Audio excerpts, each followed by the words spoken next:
Israeli প্রধানমন্ত্রী Benjamin Netanyahu ফিলিস্তিনের গাজা উপত্যকা সম্পূর্ণ দখলে নেওয়ার পরিকল্পনা ঘোষণা করতে চলেছেন বলে জানিয়েছে ইসরায়েলি সংবাদ মাধ্যম।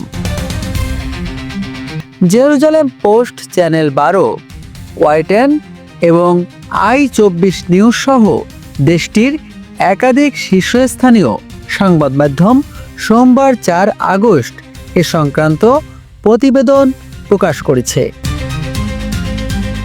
প্রতিবেদনে বলা হয়েছে, প্রধানমন্ত্রী নেতানিয়াহুর এই সিদ্ধান্তের ফলে ইসরায়েলি সামরিক বাহিনী পুরো গাজায় অভিযান সম্প্রসারণ করবে।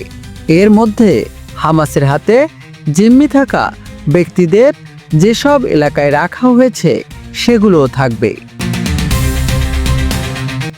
নাকিব, বাঙালিওয়ালা নিউজ বাংলা, ঢাকা।